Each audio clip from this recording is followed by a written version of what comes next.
দোকানটা আমরা 2011 সালে আমরা নিজেরা দোকানটা কালাগতে মানে 35 বছর জন্য লিজ নিয়া দোকানটা আমরা নিজেরা মেরামত করছি আর কি।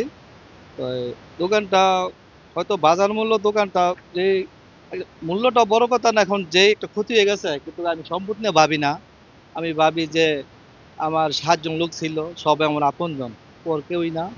এর মধ্যে 7 জনের মধ্যে 6 জনের বাড়ি আমার আলিকটেক ইউনিয়ন, তাই জন্য আমার এক চাচা মুন্সিগঞ্জের।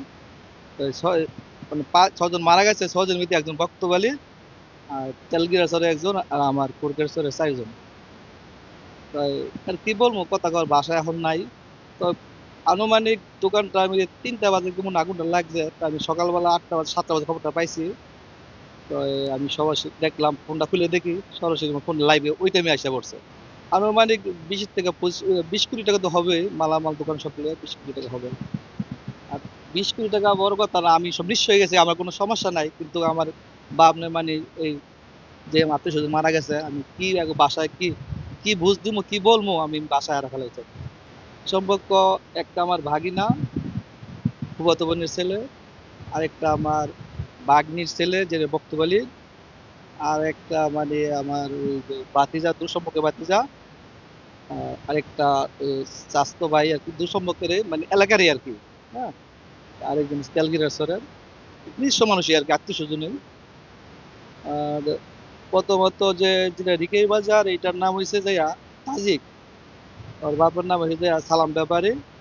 আর যে আমার এক বাতিজা বাপের নাম মনির, আর এর নাম হয়েছে ফাহিম। আরেকটা আমার বাগিনা, এর নাম নূর মোহাম্মদ। আরেকজন হচ্ছে যাইয়া ওই আপন হচ্ছে যাইয়া আমার চাস্তো ভাই আর কি, আমাকে রক্তের না মানে আমরা আপন জনই আপন। বাপের নাম আলী। আরেকজন আছে যাইয়া ওই শাহিন, বললাম শাহিন। আরেকটা তেলগিরা শহরের ফয়সাল। আর যে মামাতো ভাই ছিল ওই বেরিয়েছে, বেরিয়েছে এভাবে বেরিয়েছে মানে ওই মানে আমার বললো আর কি, আমার দোকানে যে আমার আশেপাশে স্বাস্থ্য ভাইরা আছে, ওরা দেখছে যে আগুনটা লাগছে। ওরা যারা শুয়ে ছিল এরা বুঝতে পারে নাই গেলে মার্কেটটা অনেক বড় তো, প্রায় 3 বিঘা মতন। ওটার ভিতরে আবার থাকা খাওয়ার জায়গা আছে, আলাদা রুম আছে।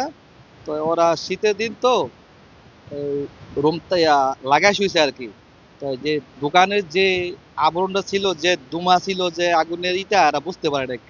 বাইরের মানুষ বুঝতে পারছে আর বুঝতে পারে নাই।